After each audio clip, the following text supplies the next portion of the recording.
उसके बाद अगर आउटडोर में बात करें तो हमारा एक कैमरा है पीको A1 सीरीज या पीको B1 सीरीज, दोनों में शेप का डिफरेंस है, basically function feature almost same है। ये जो कैमरा है ये आउटडोर में आप यूज कर सकते हैं, इसमें 30 मीटर IR है, ड्यूल लाइट भी अवेलेबल है, सिर्फ IR वाला भी अवेलेबल है, ठीक है, और 2 वे टॉक है, बिल्ट इन माइक भी है, स्पीकर भी है, तो आप अपनी बात सुन सकते हो, दूसरे की बात सुन सकते हो, अपनी बात कह सकते हो, 2 वे टॉक है इसमें, और सिंपलेस्ट मोबाइल कनेक्टिविटी है। मोबाइल से आप पूरे कैमरे की कनेक्टिविटी को कंट्रोल कर सकते हो और उसको दुनिया में कहीं पे बैठ के भी वॉच कर सकते हो, ठीक है। तो क्रूजर में हमारे पास सिर्फ एक एक्स्ट्रा फंक्शन आ जाता है, वो ये कि इसमें प्रीसेट्स भी बन जाते हैं, फेवरेट पोजीशन आप बना सकते हो, ठीक है।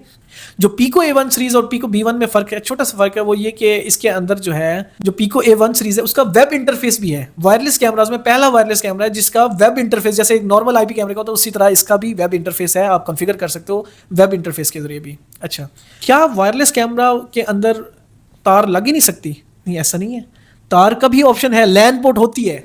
अगर कोई चाहता है कि जो है ना वायरलेस पे कनेक्टिविटी में, क्योंकि चैलेंजेस बहुत ज़्यादा हैं वायरलेस में कनेक्टिविटी में, सिग्नल ड्रॉप होना, सिग्नल आना जाना, ठीक है, इंटरनेट की कनेक्टिविटी की स्ट्रेंथ पे भी डिपेंडेंसी है, राउटर की स्ट्रेंथ के ऊपर भी डिपेंडेंट है। तो अब क्या होगा कि आप जो है इसको लैन केबल के जरिए NVR तक लगा सकते हो और रिकॉर्ड कर सकते हो, जैसे नॉर्मल IP कैमरा होता है वो भी कर सकते हो आप इसमें, ठीक है। इसमें यह है कि जो है आपको कनेक्टिविटी के लिए फिर जो नॉर्मल कैमरा है फिर तो आपको नॉर्मल ही लेना चाहिए। अगर आप सिर्फ शेप की वजह से ले रहे हैं तो देन इट्स योर चॉइस, आप वो भी कर सकते हैं, दोनों ऑप्शन अवेलेबल होते हैं इसके अंदर। सर ये चीज़ बताइएगा कि आपने कहा ये कैमरा वायर के साथ भी कनेक्ट हो सकता है और वायरलेस भी कनेक्ट हो सकता है। मिसाल के तौर पर हमारे पास एक NVR है, सेंटर में जो मीडियम है, कैमरास को कनेक्ट करने के लिए हमारे पास PoE स्विच लगा हुआ है। PoE स्विच को इंटरनेट देने के लिए हमने एक राउटर लगाया हुआ है। हमने क्या किया कि जो वायरलेस कैमरा है वो सिंपल राउटर के साथ कनेक्ट किया। सेंटर में देखें मीडियम तो हमारा PoE स्विच भी है, राउटर भी है, तो कनेक्शन तो बन रहा है सबका।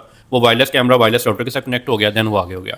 हमने कैमरे को पावर दे दी। क्या हम वायरलेस ये कैमरे को NVR के अंदर विदाउट वायर ऐड कर सकते हैं? जी बिल्कुल कर सकते हैं। उसका तरीका ये होगा कि आपका जो NVR है वो आपके राउटर के साथ कनेक्ट होना चाहिए, चाहे वो वायर से हो चाहे वो वायरलेस डोंगल लगा के, क्योंकि धावा के फर्मवेयर्स में जो है हम सपोर्ट दे रहे हैं कि वाईफाई का ऑप्शन आता है जिसमें वाईफाई डोंगल एक्सटर्नल डोंगल लगा देते हैं और उसकी कनेक्टिविटी राउटर से कर देते हैं। तो अब ये आपका NVR कहलाएगा, ये वायरलेस पे आ गया है, ठीक है।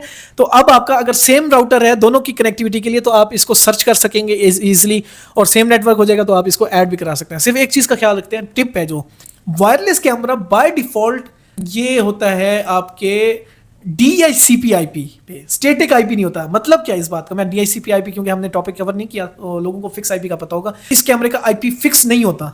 जब भी ये रीबूट होगा राउटर इसको अपनी मर्जी का IP दे देगा। उसमें क्या होगा, अगर आप NVR पे ऐड कराओगे ना, रीबूट होने के बाद कैमरा IP छोड़ जाएगा और आपके उस पर लगेगा कैमरा बंद हो गया।